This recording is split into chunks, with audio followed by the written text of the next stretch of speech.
want to welcome you back to Thrive in the Word. We are studying through the book of Second John, and there is so much good stuff here in Second John.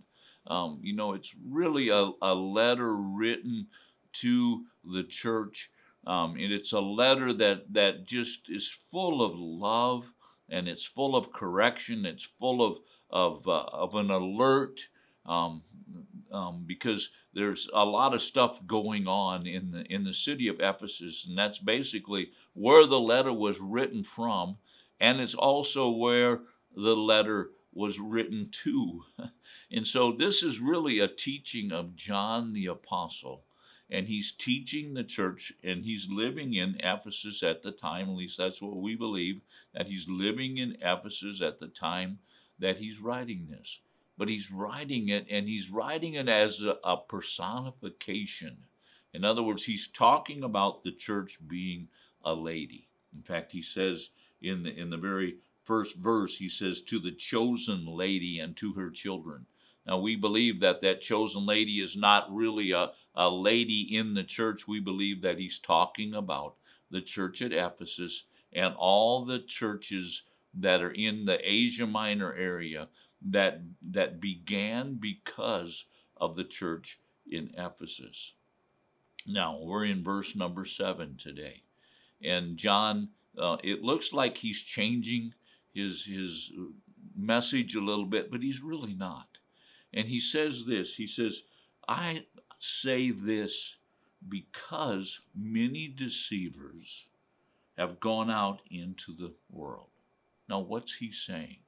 He's saying we need to love each other. You know, love is something that real genuine love, let me back up, real genuine love cannot be deceptive. Now, I remember years ago, in fact, right before my wife and I were married, so this is over 37 years ago, a man walked up to me and he gave me a gift, a monetary gift. And it was something that we really, really needed and really appreciated. But you know what? When he gave it to me, I felt like there was a hook in it. I felt like he was doing this to try to manipulate me. And people say, well, what did you do? I said, I took it and I spent it. We were going on a honeymoon. And we spent it. But you know what? After we got back from the honeymoon, that hook, he tried to set it. And he tried to get us to do things to manipulate us and to control us. And you know what? People would say, oh, that was such a nice love gift. No, that was not love at all. Because real love finds no merit in giving of itself to someone else. It's unconditional. You see, real love says, I love you and I don't care what you do to me.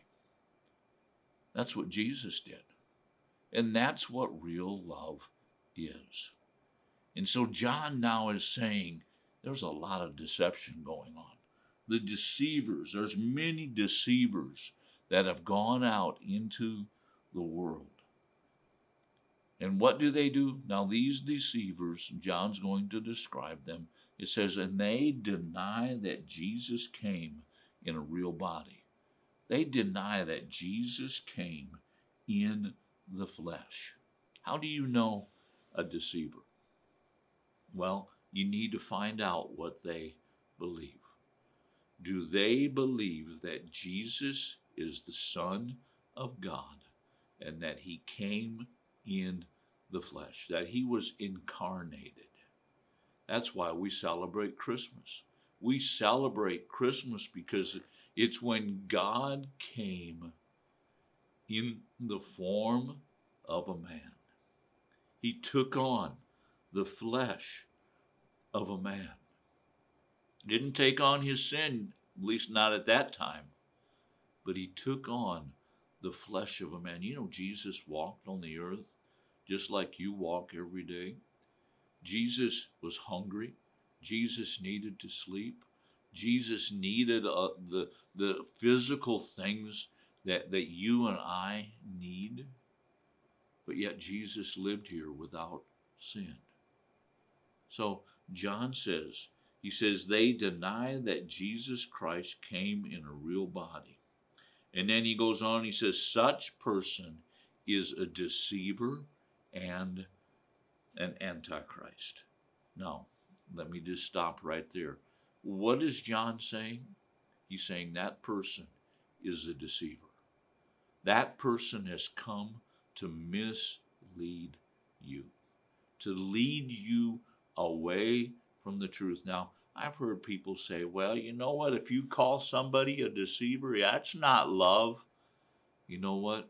To not call someone a deceiver, to not identify in a church or in the world a person who is destroying people's lives, that is a sign of not loving.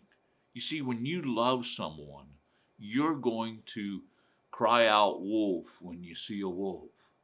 And that's what John is doing. You see, John is living in Ephesus, and Ephesus is filled with all kinds of false gods, all kinds of deceptions, all kinds of philosophies that are directly involved in destroying the truth that John's talking about.